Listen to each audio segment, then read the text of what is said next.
So your name's Tati, back again with another video. It is hot in here.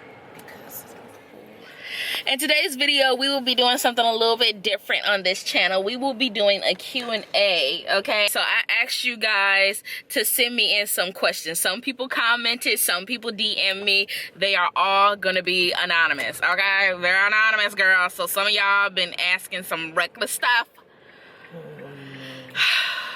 And Kiana's gonna even ask me some questions too. Let's get into the first question. We're gonna start off easy. We're gonna start off like a basic bitch, okay? Do you think Despero was completely useless in this entire event? Yes. Yeah. Yes.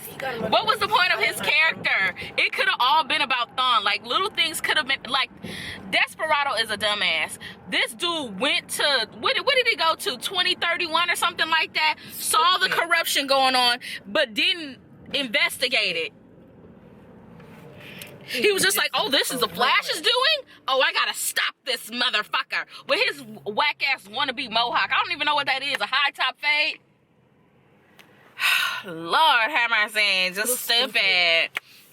Didn't need his character at all. If you take out Despero, therefore you would take out Cecile's part 2. So yes, get rid of him. Because we did not need Despero. We did not need Despero at all. Like, his character was fucking useless. Like, the things could have been happening to Barry, and Team Flash could have been calling him out on it. There was no need for Despero. And it could have been Team Flash versus the Flash. Just like in the season 7 episode 2, when Barry was thinking too much. He was fast thinking and ended up messing with his emotions. They could have did that same exact storyline. Which actor / character do you like besides Candice and Iris?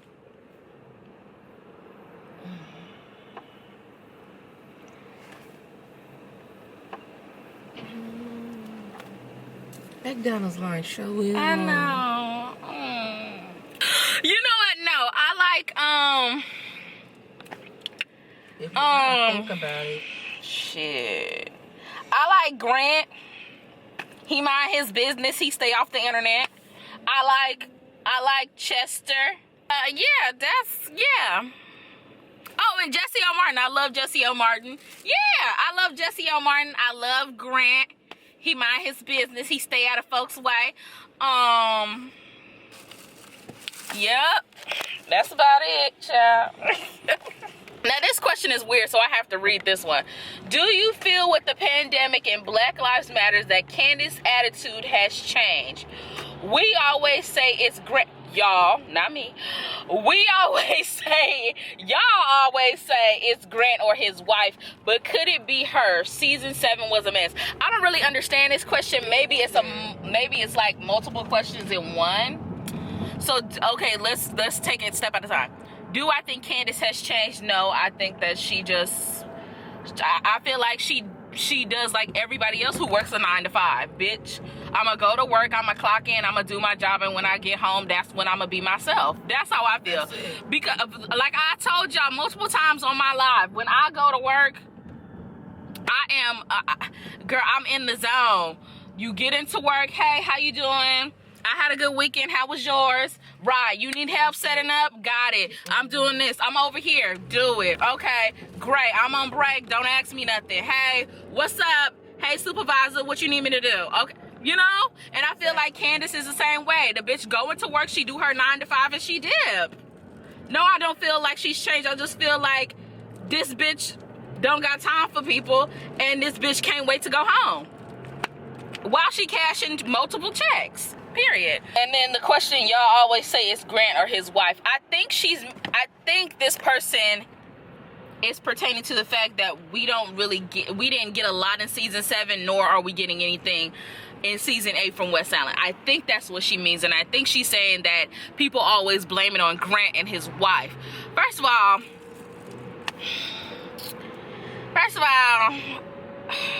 oh Lord, I don't like talking about people's relationships. I don't like talking about people's marriages. I don't like talking about people's significant others. But let me tell you this. That woman does not hold no weight on that damn show, okay? She can complain to her husband. I don't know.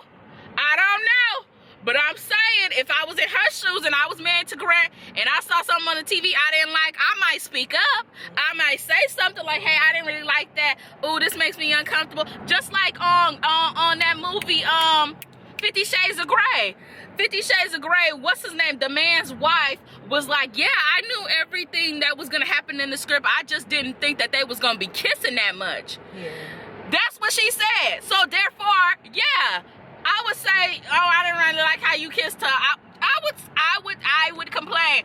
But do I think my complaints or my wants and needs will reflect on the show? No. No. Therefore, I don't understand why people keep bringing up his Grant's wife. His wife. Girl, leave that lady alone. All she want to do is sell her little workout tapes. Leave that lady alone. Shit. Okay? But do I think Grant has said some things? Yes, he probably has. Hello. That's why Caitlyn and Barry never got together, because he was like, no, I'm fine. Let's stick to this over here. So, yeah, I definitely think Grant Gustin has pull on his show. Hello. He's the lead. He's the face. Of course, he can say what he like and don't like, and he can add stuff to scripts if he wants to and suggest things. And Eric can take it or he can leave it. Period. Kiana, how you think I answered that question? That was very good. Professional. If Candice does any roles after The Flash, would you react and review to it? Hell yeah! I have said multiple times that I would love to see Candice on a black show.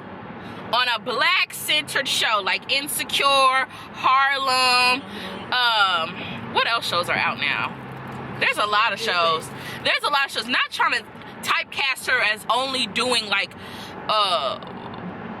shows that are centered towards black people, but I would just... Coming from a show that she's been on for damn near 8-9 years, where everything is centered around gearing the show towards a white audience, I would just love to see her in different roles where she's authentically black. She can do it. That's just my take on it. She's talented. Yeah, she is really talented. I would love to see her in movies. I would love to see her in TV shows.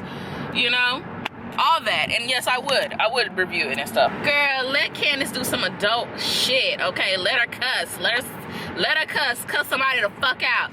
Let her be in a real romantic relationship, girl. Let her go through real black woman things, honey. Alright? If Jesse L. Martin left the show, how would you feel? I wouldn't feel no type of way about it, because they have completely butchered Joe Bernard West's character.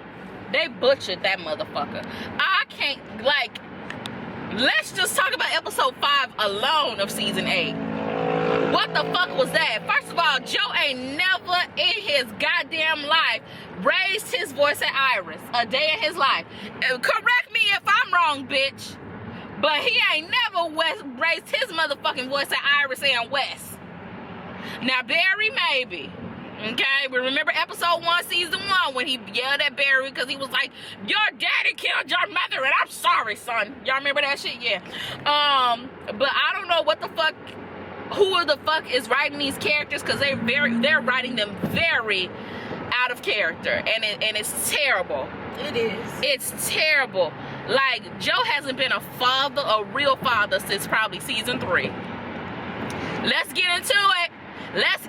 He wanted to kill Kadabra. He wanted to kill Savitar just to save Iris. But then, when it comes to Thawne, a motherfucker who killed Barry himself in a different timeline as a child, then found out that he couldn't be a Flash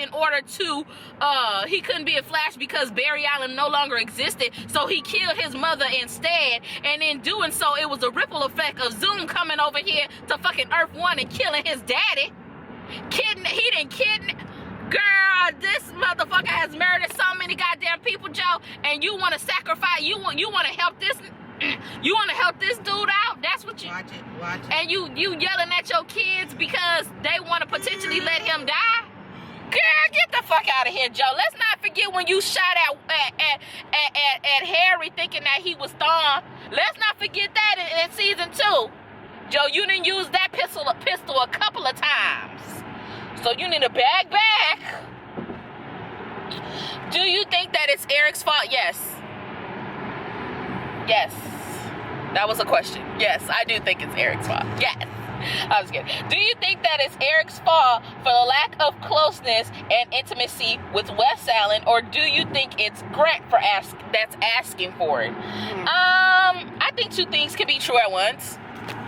We all know that Grant recently had a baby, and you know, with the panorama, you know, you can't be getting too close. We can't be doing too much. Yes, I'm pretty sure everybody is vaccinated on that show by now. But in the same breath, bitch, Danielle was hugging everybody season 7. Like, this bitch was going on a hugging marathon. She was hugging Grant, she was hugging Camilla, she was hugging Cecile, black ass, she was hugging every fucking body. So I don't really think that it was Grant.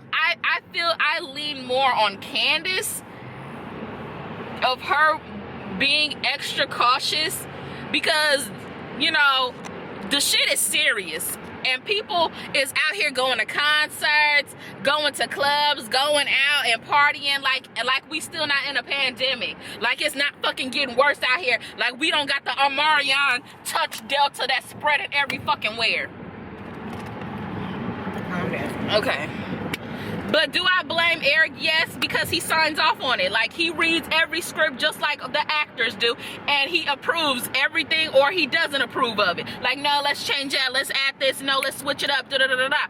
Like, do I think that Eric is control of everything? No, because somebody is signing his checks. That's it. But do I believe when it comes to the show solely, and what he thinks needs to be shown and what doesn't?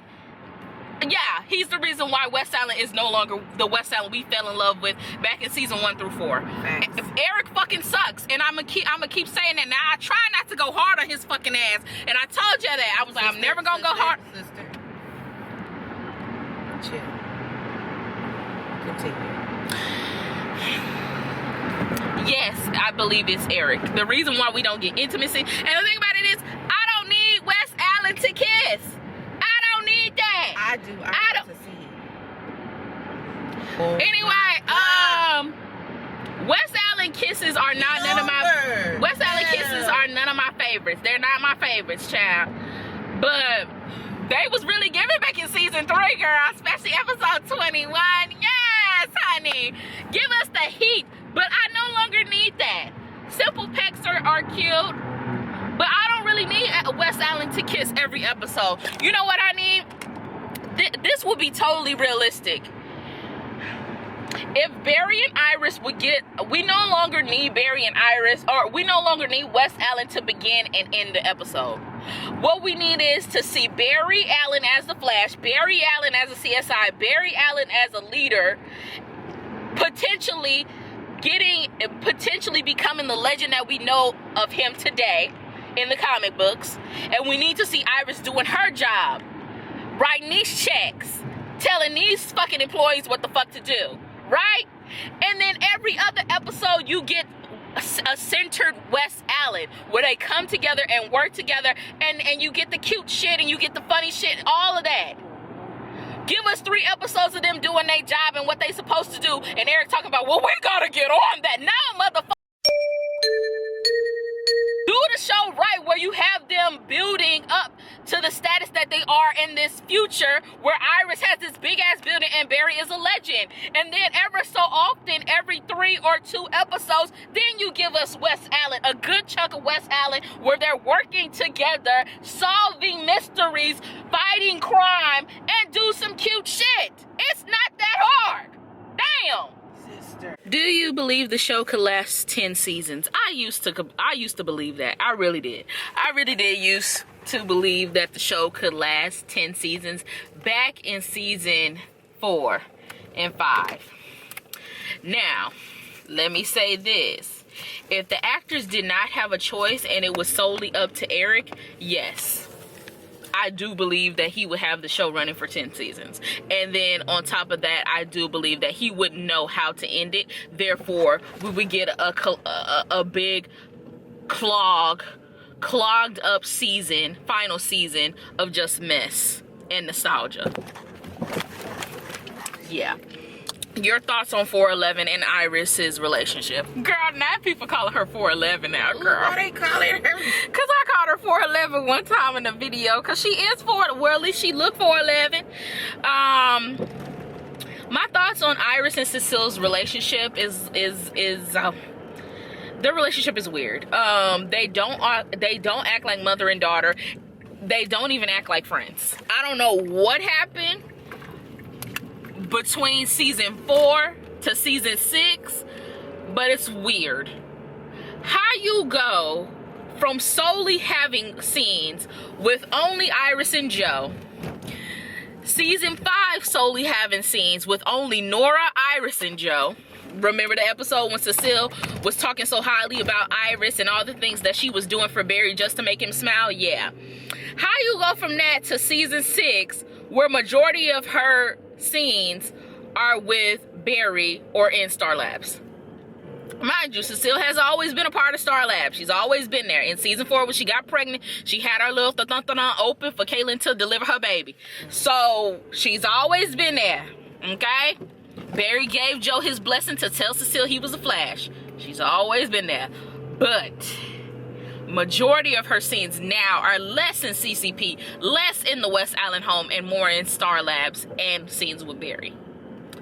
It's very weird to me. I don't understand it. Now, if they done Cecile's character right, bringing her in as the motherly figure, like Joe is the fatherly figure on the show, who gives advice, who gives great pep talks, who kind of has that maturity level, had they done that and made Cecile a mother figure to not only Iris but Barry, her son-in-law, it would have made more sense.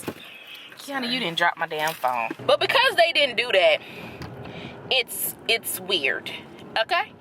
It's weird and I don't like it. Therefore, Iris and Cecile don't have a relationship at all. If you were in charge of writing episode 5 of season 8, how would you end it? I wouldn't have an episode 5 at all. There would not be an episode 5, period. I would end it in 4 episodes like it should have been. Episode 4 was so good compared to... Actually, episode 4 was great compared to the rest of the episodes. There was no need for episode 5 at all. Because all they did was put Thawne in Iron Heights and take away his powers, knowing that we know the motherfucker is gonna get it back. So yeah, I wouldn't have wrote it. There would be no episode 5. Oh girl, I don't want to answer this question. Let's move on. Who's the better actor? Danielle Panabaker or Danielle Nicolette? Honestly, I would say Danielle Panabaker, just because I feel like Danielle Panabaker has more skills in front of the camera and behind the scenes as well. Like, when you really look at Danielle Panabaker's resume, it speaks for itself. The bitch don't ever have to work another day in her life if she didn't want to, period. Thanks. I only know of a few things that Danielle Nicolette has done, and that's The Game. And I think some other show on BET. But other than that, that's all I know Danielle Nicolette from. Danielle Panabaker has been acting since she was a child. We know her from How High. We know her from, like, what movie was that where she was trying to kill this man? I forgot. It was good though. We know her from making appearances on CSI, Grey's Anatomy, a whole slew of shows that she's made appearances on. Okay, now performance-wise, you know, I do believe that The Flash has been. Look, it's not Danielle Panabaker's fault. Okay. I wouldn't put her up there with some of the great actors. I'll say that she's a mediocre actor. Like, can't everybody be good at everything? God damn it. You need some people who need to be role players. Okay? Just like in basketball. Everybody can't be fucking LeBron James now. Shit. You need some people to pass you the ball. So, therefore, Danielle Panabaker is one of them people. Like, and it's not a bad thing. This bitch is getting paid millions of dollars to play a mediocre role. Let's not act like Caitlin Snow is just this so profound, interesting character. She's boring as shit. Therefore, Girl, I'm spitting. She's boring as shit. Therefore, you get the material you get from Danielle Panabaker. Now, did I think she did a pretty damn good job when she had that scene with Dawn? Yes. But that's 1 in a million. That's 1 in a million, darling.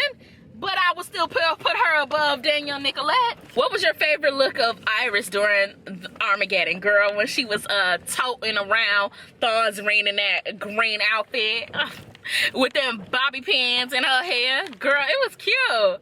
It was cute. Green, what is that? It was like a silk green, a forest silk. It was cute. That was my favorite outfit. And then the close second is obviously the brown, like what is it? It was like a reddish brown, a light reddish brown type of ensemble. You know, I'm not really for the matchy, but she puts it together very well. Okay? And Iris hasn't been really turning looks in a minute, so that was nice to see. It says, if Iris was allowed to go off on everybody like everyone does her, how would you write the scene between her and Cecile? Okay, good question. The scene where Cecile was yelling at Iris would not have been in Chester's grandma's garage. It would have been in the west loft, because Cecile would have had the dominance in the scene. Mm-hmm. It wouldn't have been in the loft. It would have been in the west home. There would be nobody around at all. It would solely be Cecile and Iris. Therefore, no one can have an opinion. No one can choose sides. It would just be a raw, emotional scene between baby mama and daughter. Thanks. Right? Iris would give her points. Cecile would give her points. No one would overpower the other in the scene like they did in episode 3. How they forced Cecile to overpower the scene by doing all these weird antics, but not really going for it in the scene. Yeah, would there be tears? Would they be yelling in the scene? Yes. Would there be an apology at the end of the scene? No, because you want to build up the scene and have it prolong into the episode. And then you'll probably get an apology. So yeah, it would be an intimate moment between baby mama and daughter, where they would be discussing their relationships between each other and their relationships between separate with Joe. Where Iris is giving evidence and Cecile is still going off of her emotions. And Iris is like, hey, I dealt with this before. You're not thinking straight, and therefore there will be an argument between the two. Yeah, that's how I would set it up. Do you think, oh, this is a good question. Do you think Iris' character would be better if she was like Betsy's version of Lois Lane? No, because people are racist. Anything that Lois Lane does on Superman and Lois, Iris cannot do on The Flash. Her yelling at her kids, her disciplining her kids, her telling Clark what to do and how to do it and what he needs to do, and you know, no. People are racist. Let's not forget. Let's not forget, like back in 2014. Let's not forget how mad people was. Hell, people still mad that Zendaya is MJ. People was mad that Holly is playing Little Mermaid. Like let's not act. Okay? Anything that white Lois Lane does on Superman and Lois, black Iris could never do. Sadly. And that pertains to her job as well. Because people are always going to have something to say. Now, I'm getting too emotional. I'm getting too upset. There's like fucking 20 more questions to go through, and this is already a long video. Okay, so I'm gonna just give y'all a part 2 to the Q&A, giving my opinion and natural reactions to these questions. But yeah, I hope you guys enjoyed this video. Don't forget to like and subscribe, and out.